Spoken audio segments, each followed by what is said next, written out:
Hello and welcome to the Deju classes. आप सभी का आपका अपना यूट्यूब चैनल देजू क्लासेस में स्वागत है। आपका एग्ज़ाम नज़दीक आ चुका है और जेसीईआरटी के द्वारा मॉडल सेट पेपर जारी भी किया गया है। ऐसा कोई ज़रूरी नहीं है कि आपके एग्ज़ाम्स में मॉडल सेट पेपर से ही प्रश्न पूछे जाएंगे, लेकिन उसका पैटर्न जो होगा वह मॉडल सेट पर ही आधारित होगा। ठीक है। दूसरा चीज़ कि आप सोच रहे होंगे कि इससे पहले भी जो अलग अलग चैनल्स हैं वो भी मॉडल सेट का आंसर की लेकर के आ गए हैं, यानी मॉडल सेट आपका करा दिए हैं। अगर आप अभी तक नहीं किए हैं तो इसका मतलब है कि आप सिंसियर नहीं हैं अपने एग्ज़ाम के प्रति। तो पहले तो आपको सिंसियर हो जाना पड़ेगा अपने एग्ज़ाम को लेकर के। तो अगर आप अभी तक नहीं देखे हैं तो ये वीडियो आपके लिए भी कारगर है, तो आप इसको देखेंगे। लेकिन इस वीडियो में हिंदी प्लस इंग्लिश मीडियम वाले दोनों बच्चों के लिए लाभ होगा। जो प्रश्न होंगे वो हिंदी और इंग्लिश दोनों में आपको बताए जाएंगे। ठीक है, पहला प्रॉफिट तो ये होगा इस वीडियो को देखने से। दूसरा कि जब आप एग्ज़ाम में जाएंगे बैठने, है ना, एग्ज़ाम देने के लिए, तो ऐसा कोई ज़रूरी नहीं कि मॉडल सेट पर ही क्वेश्चन आ जाए। तो हम आपके लिए सब्जेक्ट वाइज इम्पॉर्टेंट क्वेश्चंस या फिर कहिए कि पूरा रिवीजन हम लोग लेकर के उपस्थित होंगे। ठीक है, जैसे एग्ज़ाम 11 को है तो 8, 9, 10, 11, है ना, ये अलग अलग सब्जेक्ट्स का सब्जेक्ट वाइज इम्पॉर्टेंट रिवीजन के लिए हम लोग वीडियो लेकर के आएंगे। और सबसे बड़ी बात है कि उससे बाहर, है ना, अगर आप वो वीडियो देख लेंगे तो उस वीडियो को देखने के बाद आपको उससे बाहर आने का कोई संभावना नहीं है। ठीक है, तो सबसे पहले अगर आप इस चैनल पे नए हैं तो आप इस चैनल को सब्सक्राइब कर दें और बेल आइकन को प्रेस कर दें। ठीक है, इंग्लिश का एमसीक्यू हमने ऑलरेडी डाल रखा है। अगर आप अभी तक उसको नहीं देखे होंगे तो डिस्क्रिप्शन बॉक्स में उसका लिंक होगा, है ना, या प्लेलिस्ट में भी होगा, आप जा कर के वहाँ से उसके देख सकते हैं। चलिए चलिए शुरू करते हैं हम लोग मॉडल सेट पे आधारित। यहाँ पे देखिए, ये मॉडल सेट तो आधार है, इसके अनुसार ये जो 40 क्वेश्चन है, ये केवल 40 क्वेश्चन आपको नहीं सोचना है। ये यहाँ से कम आपका 100 क्वेश्चन आराम से क्लियर होंगे, है ना। ये 40 के अलावा अलग से 100 क्वेश्चन आपका क्लियर होंगे। चलिए हम लोग शुरू करते हैं। एग्ज़ाम में आपका क्या है कि 1.5 घंटे का पेपर होगा, 40 नंबर का क्वेश्चन होगा, है ना। 40 क्वेश्चन भी रहेगा, नंबर ऑफ क्वेश्चंस 40 रहेंगे और टोटल मार्क्स जो होगा वो भी क्या होगा, 40 होंगे। चलिए, पहला क्या है मॉडल सेट में कि भैया ये बताइए कि निम्न में से कौन राशियों का एसआई मात्रक समान होता है। ठीक है, निम्न में से कौन राशियों का एसआई मात्रक क्या होता है, समान होता है। तो कौन सा एसआई मात्रक समान होगा, तो एसआई मात्रक के लिए क्या है, सबसे पहले याद रखिए, एसआई मात्रक यानी एमकेएस सिस्टम ऑफ यूनिट कहते हैं। क्या कहते हैं, MKS system of unit. MKS का मतलब होता है M for metre, K for KG और S for second. M metre, है ना, केजी और ये क्या है, सेकेंड। तो ये किसका यूनिट है, टाइम का, यानी समय का ये इकाई है। ये किसका है, द्रव्यमान का। और ये आपका है लंबाई का। ये किसका है, लंबाई का। क्लियर है। तो सातों फंडामेंटल यूनिट की बात हम लोग नहीं कर रहे हैं, केवल आपका उन 7 में से 3 फंडामेंटल यूनिट, बेसिक यूनिट की बात हम लोग कर रहे हैं। ठीक है, अब क्या है कि एसआई मात्रक किसका किसका समान होता है। तो सबसे पहले एसआई मात्रक हम लोग शुरू करते हैं कहाँ से। सबसे पहले शुरू होता है, आप थोड़ा सा यहाँ देख लेंगे, विस्थापन और दूरी दोनों का क्या होता है, मीटर, क्यों, लंबाई है। उसके बाद विस्थापन से बनता है वेग। वेग क्या होता है, विस्थापन प्रति समय, है ना। तो विस्थापन प्रति सेकंड जो होता है वो क्या हो जाता है, वेग, तो मीटर पर सेकंड उसका यूनिट हो गया। और चाल का क्या हो जाएगा, मीटर पर सेकंड। ये क्या होता है, दूरी बटा समय। तो दूरी का भी मीटर होता है और विस्थापन का भी मीटर होता है, तो इसलिए वेग का भी मीटर पर प्रति सेकंड हो जाएगा और चाल का भी मीटर प्रति सेकंड हो जाएगा। क्लियर है। इसके बाद एक्सेलरेशन यानी त्वरण, त्वरण का क्या हो जाएगा, मीटर पर सेकेंड स्क्वायर। ठीक है, क्या हो जाएगा, मीटर पर सेकेंड स्क्वायर। ठीक है, फिर क्या है, मोमेंटम, क्या है, मोमेंटम, तो ये क्या हो जाएगा, केजी मीटर पर सेकेंड। फिर बल, बल का क्या हो जाएगा, केजी मीटर पर सेकेंड स्क्वायर, है ना, केजी मीटर पर सेकेंड स्क्वायर। पर सेकेंड को दो तरीके से लिखेंगे, या तो जैसे ये क्या है, मीटर पर सेकेंड है ना, तो इसको क्या लिख देंगे, मीटर, और एस के ऊपर क्या दे देंगे, -1, तो भी ये भी क्या हो जाएगा, मीटर पर सेकेंड हो जाएगा। क्लियर है। अब चलिए हम लोग यहाँ पे देखते हैं क्वेश्चन, क्वेश्चन क्या कह रहा है कि निम्न राशियों में से ऐसा ही मात्रक समान होता है, किसका किसका, चाल, चाल का क्या हो जाएगा, मीटर पर सेकेंड। वेग का क्या हो जाएगा, इसका भी क्या हो जाएगा, मीटर पर सेकेंड। ठीक है, विस्थापन बटा समय है और ये दूरी बटा समय है, चाल। ठीक है, वेग क्या होती है, वेग जो होती है वो सदिश राशि होती है, जबकि चाल जो होती है वो अदिश राशि होती है।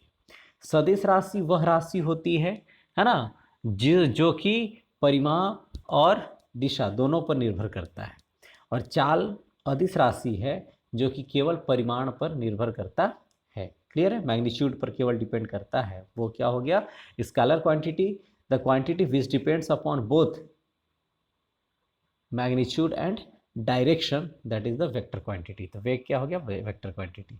अब त्वरण का हम लोग क्या देखें कि मीटर पर सेकंड स्क्वायर, अभी देखें विस्थापन का मीटर, तो ये नहीं होगा, है ना, पहला तो हो गया, आंसर सही है। चलिए, बल और संवेग, बल का क्या हो जाएगा, केजी मीटर पर सेकेंड स्क्वायर, और संवेग का क्या हो जाएगा, केजी मीटर पर सेकेंड। ठीक है, चलिए तो यहां से हम लोग कितने सारे क्वेश्चंस देख लिए, है ना। नेक्स्ट क्वेश्चन देखिए, निश्चित दिशा में वस्तु द्वारा तय की गई दूरी है। अब देखिए दो शब्द आप ध्यान में रखें, एक मिनट इसको रफ कर लेते हैं ना, इसको मिटा लेते हैं तो फिर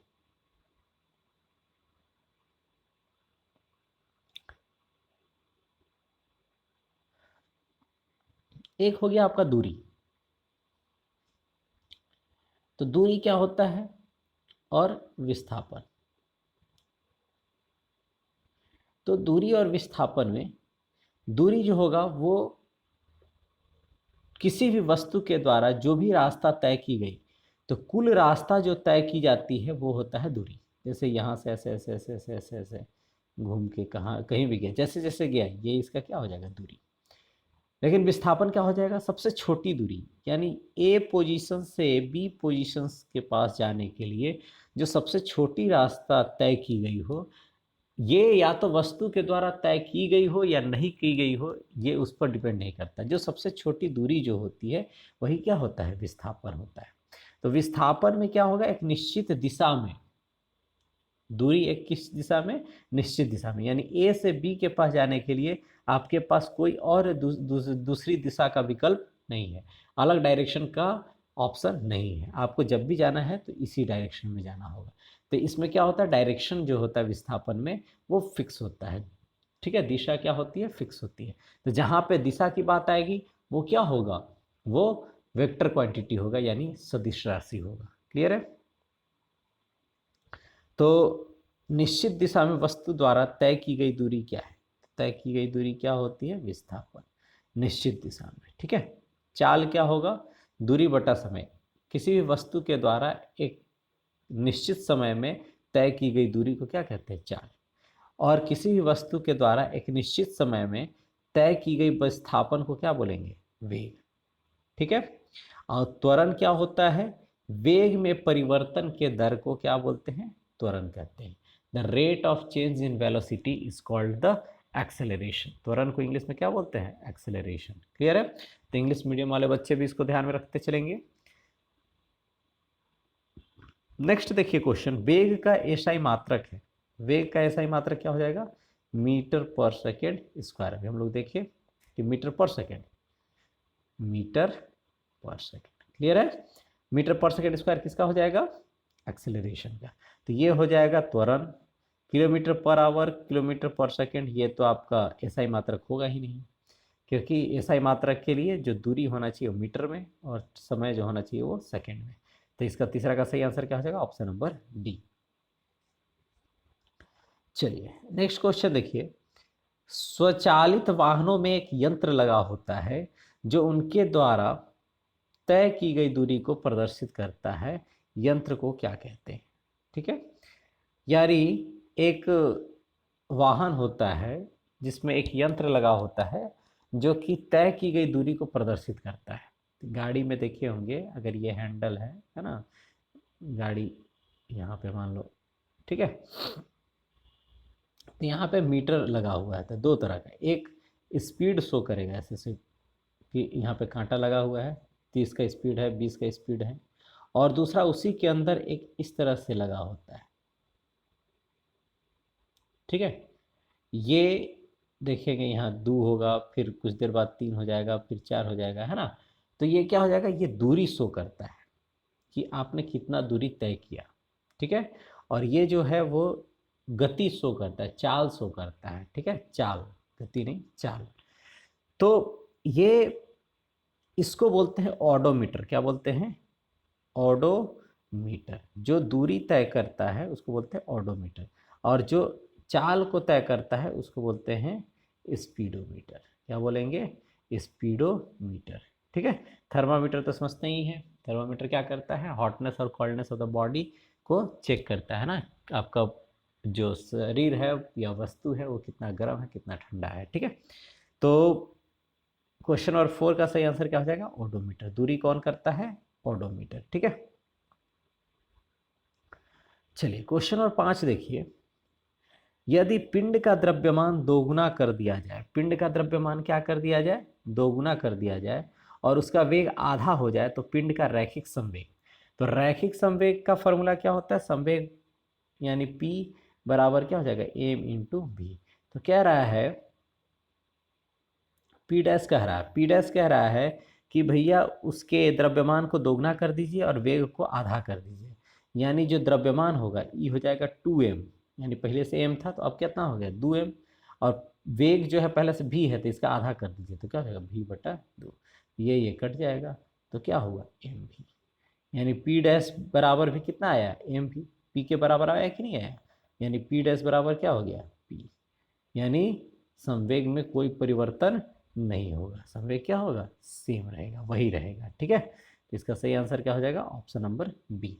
ठीक है, संवेग का मतलब क्या होता है? मोमेंटम। क्या होगा? मोमेंटम। क्लियर है?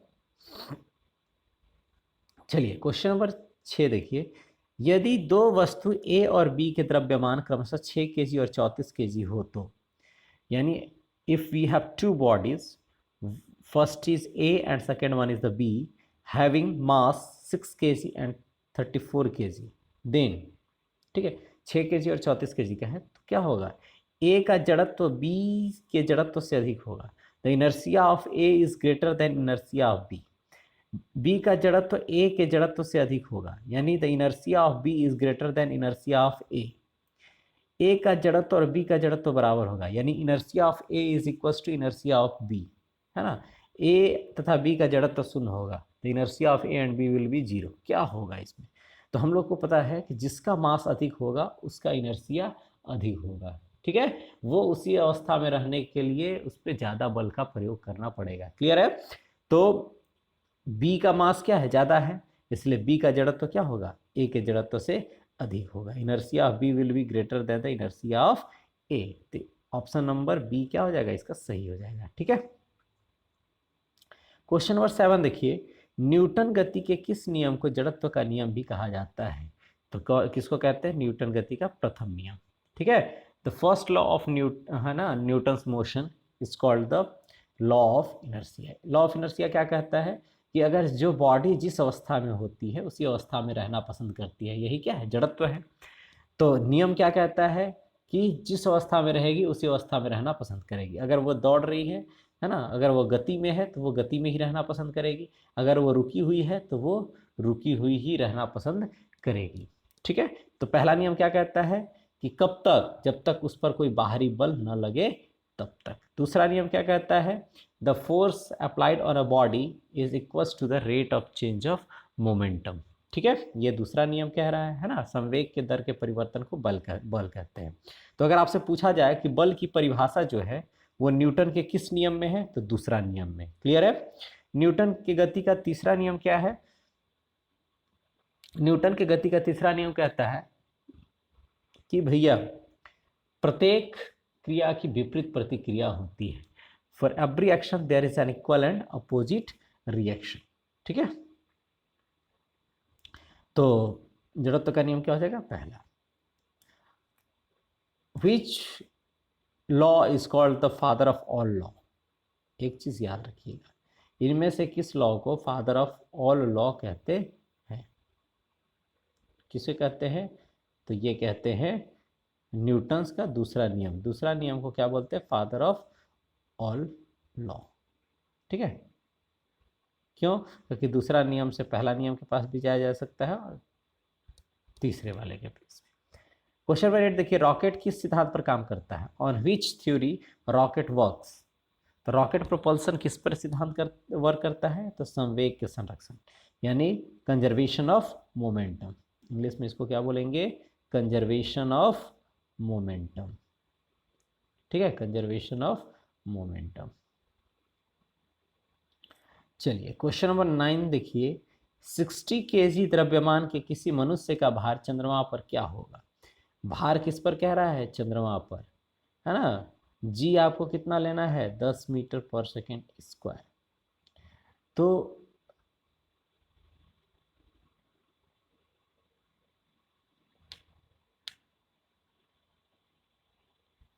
अब देखिए 60 केजी द्रव्यमान है ना, तो 60 केजी है तो अर्थ पर यानी पृथ्वी पर कितना हो जाएगा? 60 इंटू 10। 10 आपको लेना है, जी की वैल्यू क्या हो जाएगा? 600। ये कहाँ होगा? अर्थ पर। और हमें पता है कि चंद्रमा पर जी का जो मान होता है, जी डैश का मान होता है ना, जी ऑन मून, है ना, वो क्या होता है? 1/6 होता है किसका? जी ऑन अर्थ, है ना। पृथ्वी पर जो जी का मान होता है ना, वो उसका आधा 1/6 होता है। 1/6 होता है किस पर? चंद्रमा पर। तो अगर पृथ्वी पर भार जो है वो 600 है, तो चंद्रमा पर भार कितना हो जाएगा? तो भार भी क्या हो जाएगा? 600/6 यानी 100। भार कितना हो जाएगा? 100। क्लियर है? तो अगर पृथ्वी पर अगर भार 600 है तो चंद्रमा पर कितना हो जाएगा? 100। क्यों? क्योंकि जी का मान क्या हो जाता है? 1/6 हो जाता है। तो 9 का सही आंसर ऑप्शन नंबर सी। चलिए क्वेश्चन नंबर 10 देखिए, यदि दो वस्तुओं के बीच की दूरी को आधा कर दिया जाए तो उनके बीच का गुरुत्वाकर्षण बल किस प्रकार बदलेगा? है ना, कह रहा है कि if the distance between two bodies, है ना, बिकम हाफ। कितना हो जाता है? हाफ हो जाता है, आधा हो जाता है। ठीक है, then what will be the gravitational force between these two. ये दोनों के बीच में ग्रेविटेशनल फोर्स क्या होगा? तो हमें पता होना चाहिए ग्रेविटेशनल फोर्स जो होता है वो क्या होता है? G m1m2/r²। तो ये सेम है, m1 m2 क्या है? सेम है। तो एफ डैश क्या हो जाएगा? G m1m2/r क्या हो जाएगा? r/2। आधा हो जा रहा है ना, क्या कर रहे हो? दूरी को आधा कर दे रहे हो। तो आधा कर दिए तो r क्या हो जाएगा? r/2 का स्क्वायर। तो यहाँ से क्या हो जाएगा?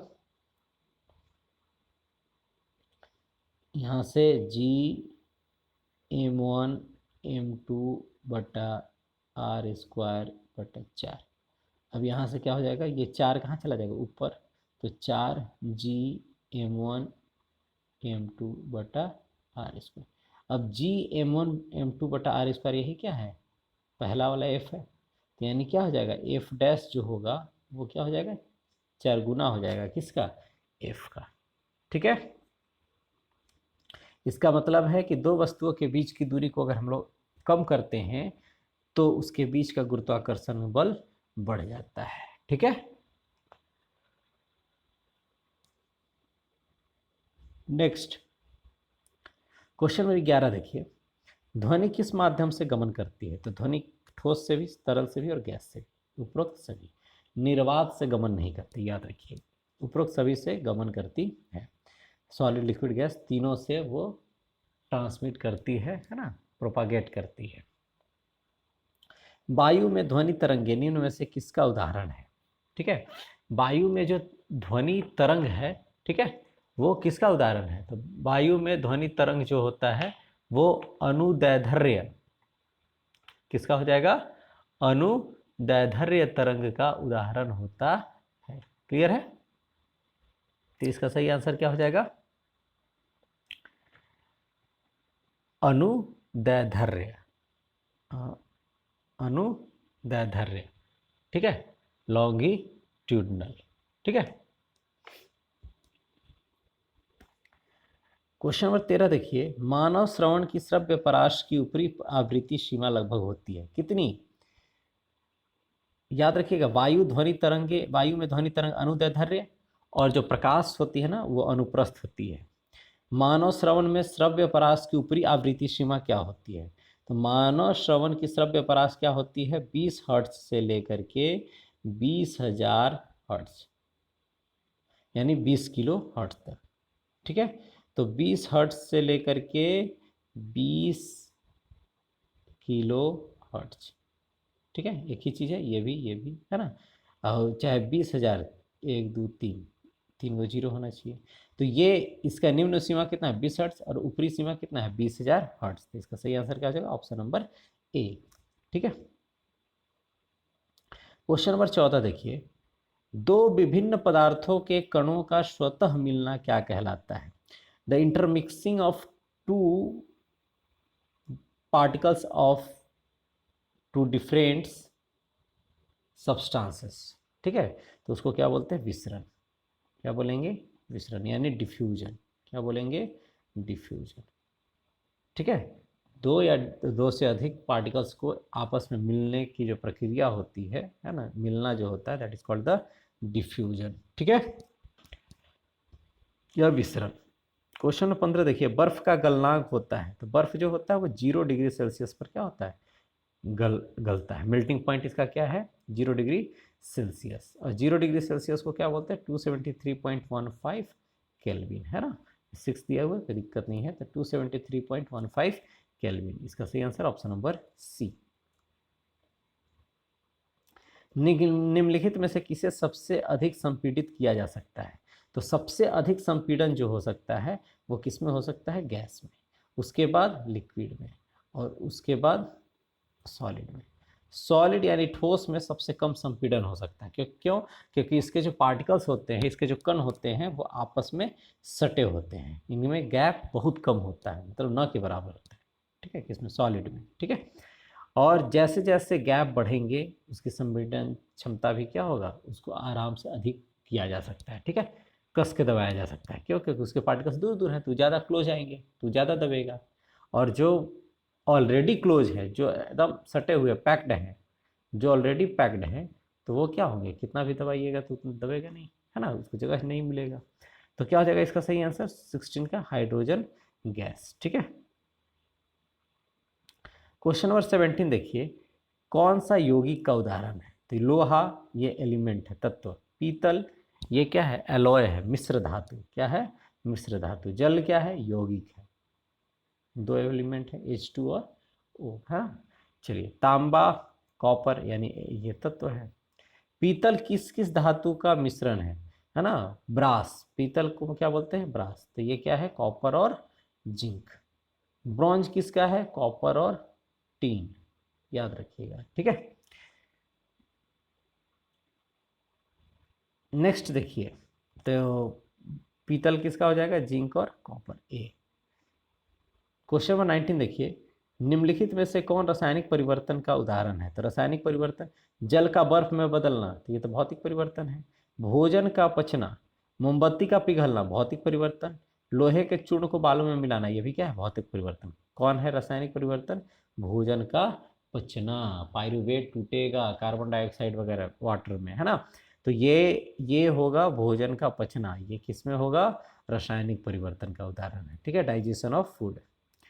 क्वेश्चन नंबर 20 देखिए, सोडियम ऑक्साइड का सूत्र निम्नलिखित में से कौन है? Which one is the formula of sodium oxide? Sodium oxide का फॉर्मूला कौन है? तो सोडियम का क्या हो जाएगा? Na और ऑक्साइड का O, तो NaO सोडियम, है ना। अब देखिए, याद रखिए, सोडियम का कितना होता है वैलेंसी? 1, और ऑक्सीजन का कितना हो जाएगा? 2। तो ये कहाँ चला जाएगा? इसके पास, और ये कहाँ चला जाएगा? इसके पास। तो क्या हो जाएगा? Na2O, तो क्या हो जाएगा? Sodium oxide. ठीक है, तो इसका सही आंसर ऑप्शन नंबर बी। ठीक है, क्वेश्चन नंबर 21 देखिए, 36 ग्राम जल में जल के कितने मोल मौजूद हैं? तो 1 मोल में कितने ग्राम होते हैं जल के? जल का सूत्र क्या है? H2O, तो H2 ऑक्सीजन का कितना हो जाएगा? 16, तो टोटल कितना हो जाएगा? 18। ठीक है, यानी 1 मोल में कितने ग्राम वाटर होते हैं? 18 ग्राम, यानी 18 ग्राम में 1 मोल, तो 36 ग्राम में कितना हो जाएगा? 2 मोल। तो सही आंसर क्या हो जाएगा? 2 मोल। ठीक है, नेक्स्ट क्वेश्चन देखिए, क्वेश्चन नंबर 22, C2H2 मोलर द्रव्यमान क्या होगा? है ना, मोलर मास क्या होगा, यानी मोलिकुलर मास क्या होगा किसका? C2H2 का।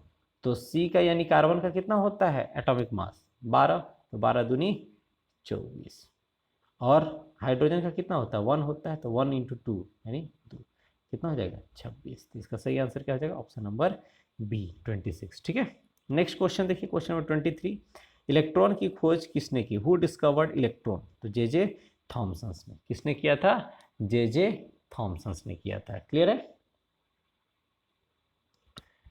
चलिए,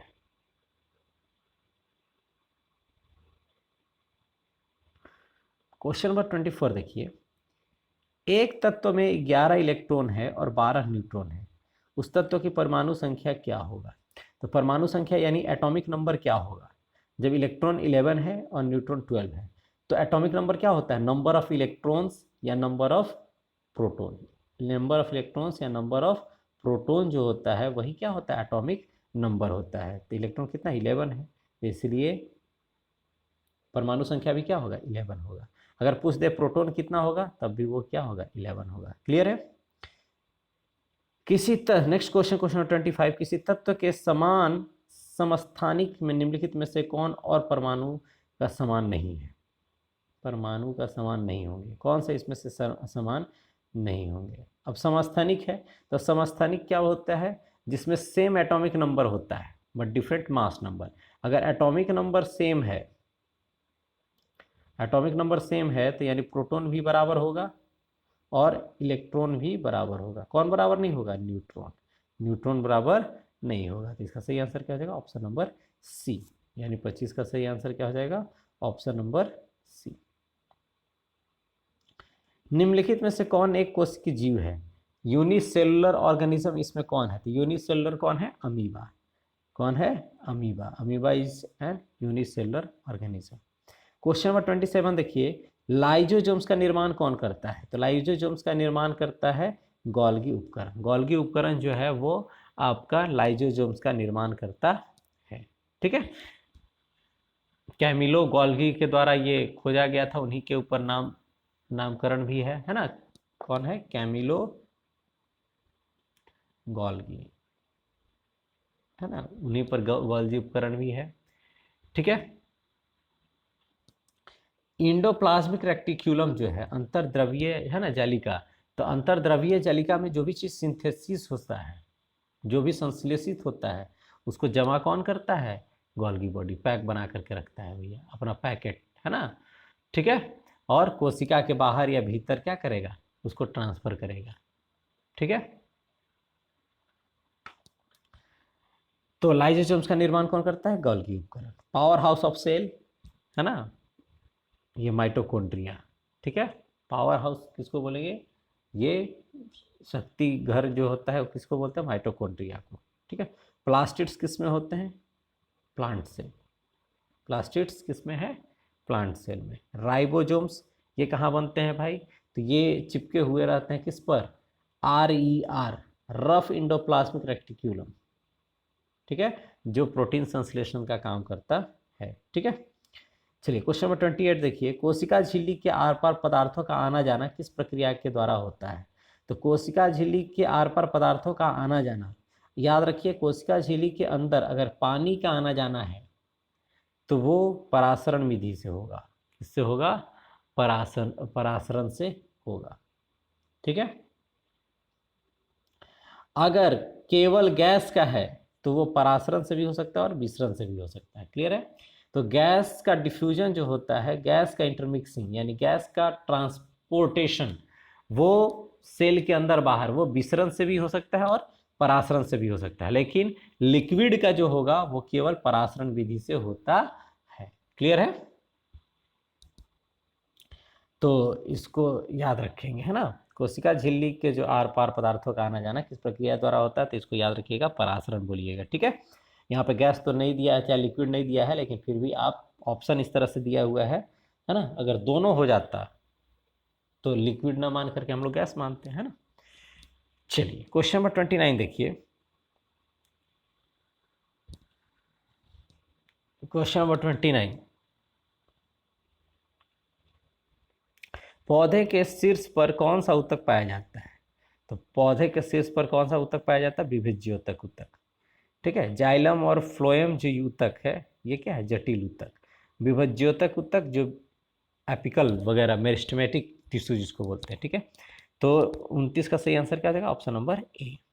क्वेश्चन नंबर 30 देखिए, रक्त के लाल नहीं है, तरल आधात्री भाग को क्या कहते हैं? मैट्रिक्स पार्ट को क्या कहते हैं? जो फ्लूइड मैट्रिक्स पार्ट को क्या बोलते हैं? तो दैट इज कॉल्ड प्लाज्मा। उसको क्या बोलते हैं? प्लाज्मा बोलते हैं। तो इसका सही आंसर ऑप्शन नंबर बी, ठीक है। चलिए क्वेश्चन नंबर 31 देखिए, श्वेत क्रांति किससे संबंधित है भैया? तो श्वेत क्रांति आपको पता होगा, श्वेत क्रांति संबंधित है मिल्क प्रोडक्शन यानी दूध प्रोडक्शन। व्हाइट रिवॉल्यूशन किससे रिस्पॉन्सिबल है? दूध उत्पादन। वर्गीज कुरियन का नाम याद रखिएगा, responsible for the white revolution, और ये दूध उत्पादन से संबंधित है। क्वेश्चन नंबर 32 देखिए, निम्नलिखित में से कौन रवि फसल का उदाहरण है? तो रवि फसल का उदाहरण इनमें से कौन होगा? रवि फसल का उदाहरण होगा इसमें से आपका धान जो हो गया वो क्या हो गया? खरीफ। मक्का खरीफ और गर्मा दोनों है। अरहर खरीफ और चना क्या हो जाएगा? रवि। चना क्या हो जाएगा? रवि फसल, ठीक है। क्वेश्चन नंबर 33 देखिए, जीवों के वर्गीकरण का सर्वाधिक मूलभूत लक्षण क्या हो सकता है? Which one is the basic characteristics for the classification of living things, है ना। तो अगर जीवों को, है ना, अगर उनका वर्गीकरण का सर्वाधिक मूलभूत लक्षण क्या हो सकता है? उसका निवास स्थान नहीं, पोषण प्रक्रिया नहीं, है ना, उसका कोशिका संरचना बिल्कुल सही। सेल ऑर्गेनल्स जो होते हैं, उसका जो सेल का स्ट्रक्चर्स होते हैं वो रिस्पॉन्सिबल होते हैं जीवों के वर्गीकरण के लिए। शुरू होता है प्रोकैरियोट्स से, प्रोकैरियोट्स यानी प्राइमेटिव, जिसमें न्यूक्लियस गायब होता है, पूरी ऑर्गेनल्स जो होती है वो विकसित नहीं होती हैं। और दूसरा है यूकैरियोटिक जिसमें सब चीज विकसित है, सेल वाल है, सेल मेम्ब्रेन है, न्यूक्लियस है, सारा चीज है, ठीक है, माइटोकॉन्ड्रिया है, सारा। तो उसको बोलेंगे हम लोग। इसलिए क्या करते हैं? जीवों का वर्गीकरण उसके कोशिका संरचना पर करते हैं। चलिए क्वेश्चन नंबर 34 देखिए, पादप वर्ग का उभयचर किसे कहते हैं? यानी जो जल में भी रहे और थल में भी रहता है। They are called the bryophyta. उसको क्या बोलते हैं? ब्रायोफाइटा। पानी में केवल थैलोफाइटा, थैलस के रूप में, है ना, थैलस होता है जिसको थैलोफाइटा। Gymnosperm, angiosperm. जिम्नोस्पर्म यानी अनावृत्ति पौधा, यानी जिसमें केवल बीज हो, ढका हुआ बीज न हो, जैसे कैक्टस, है ना, साइकस, ये जिम्नोस्पर्म है। एंजियोस्पर्म जिसमें का बीज क्या होना चाहिए? ढका होना चाहिए, है ना, यानी आम, ठीक है। क्वेश्चन नंबर 35 देखिए, वेल निम्नलिखित में से किस वर्ग से संबंधित है? वेल किससे संबंधित है? तो वेल जो है वो स्तनपायी है, मैमल्स है। क्या है? मैमल, ठीक है। 35 का सही आंसर ऑप्शन नंबर सी। चलिए क्वेश्चन नंबर 36 देखिए, वैश्विक ऊष्मन के लिए कौन सा गैस उत्तरदायी है? तो एक ही है, उसका नाम है कार्बन डाइऑक्साइड। ग्लोबल वार्मिंग के लिए भी कौन रिस्पॉन्सिबल है? कार्बन डाइऑक्साइड, ठीक है। चलिए क्वेश्चन नंबर 37 देखिए, जल प्रदूषण से निम्नलिखित में से कौन सा प्रभाव नहीं होगा?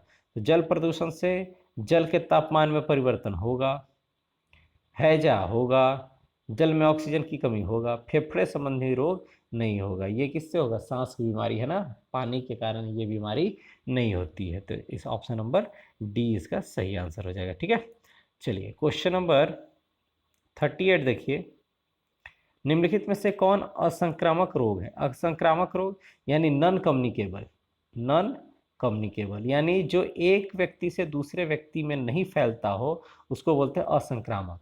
और जो एक व्यक्ति से दूसरे व्यक्ति में यानी एक इन्फेक्टेड व्यक्ति से दूसरे स्वस्थ व्यक्ति में फैल जाए तो उसको बोलेंगे संक्रामक रोग यानी कम्युनिकेबल डिजीज। तो खांसी जुकाम भाई संक्रामक, हाईली संक्रमण होता है, कोरोना है ना। रतौंधी, हैजा, हैजा भी क्या है? संक्रामक रोग है। काला जर संक्रामक है, रतौंधी क्या हो जाएगा? असंक्रामक। ठीक है, नाइट ब्लाइंडनेस जो होता है वो असंक्रामक।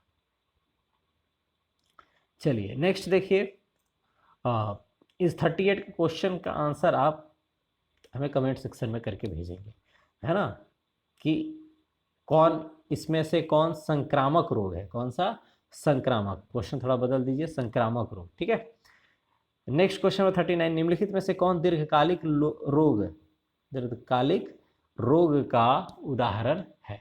ठीक है, तो दीर्घकालिक रोग जो होता है उसका उदाहरण क्या होगा? दीर्घकालिक रोग मतलब क्या होगा? एक रोग जो होगा जो कि होगा और तुरंत ठीक हो जाएगा। ठीक है, यानी कम समय के लिए, है ना, दवाई वाई खाया उसके बाद वो क्या हो जाएगा? जल्दी ठीक हो जाएगा। और एक जो रोग होगा वो थोड़ा बेचारा लंबा चलेगा, है ना, बीमार है, बीमारी चल रहा है उसमें, और थोड़ा लंबा समय के बाद फिर क्या होगा? वो ठीक होगा। क्लियर है? तो इसके लिए क्या होगा? अब बताइए इसमें से कौन दीर्घकालिक रोग है? ठीक है, कौन सा जो रोग है वो दीर्घकालिक रोग है? ठीक है,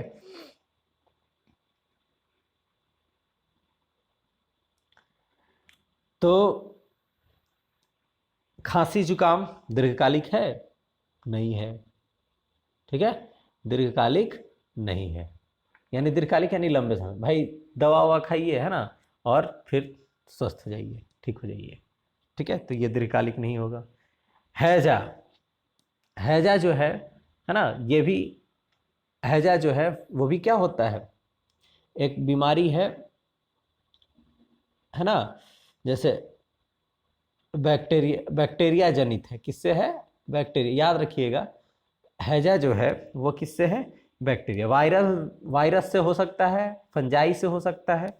वायरस, फंजाई यानी कवक, और बैक्टीरिया, ये तीन प्रोटोजोआ है, उसको अभी हम लोग देखेंगे बाद में। तो बैक्टीरिया यानी जीवाणु, विषाणु और कवक, है ना। प्रोटोजोआ भी है ना, जिससे वो एक कोशिकीय हो गया। ठीक है, तो वो जिससे क्या होता है? जिससे बीमारी होती है। क्लियर है? तो अगर अगर आप बात करें कि खांसी जुकाम, तो ये किससे होगा? खांसी जुकाम वायरस से। किससे होगा? वायरस से। इन्फ्लुएंजा,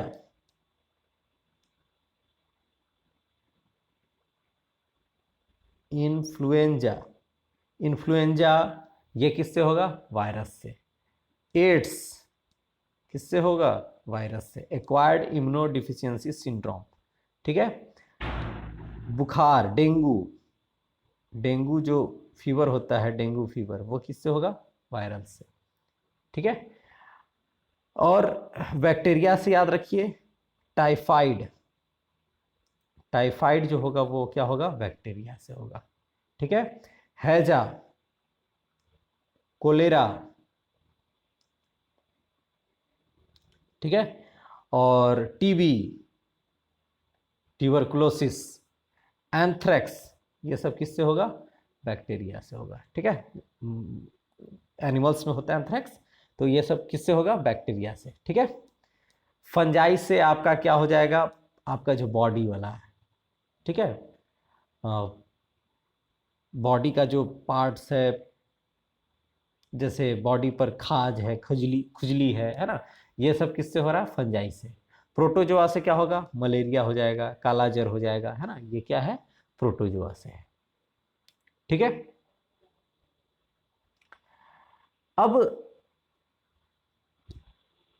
अब यहां पे देखिए, ये आपको पता चल गया होगा। अब यहां पे क्वेश्चन में आइए, दीर्घकालिक रोग, तो हैजा कोलेरा हुआ, दवा ववा खाए, है ना, फिर आप स्वस्थ हो जाएंगे।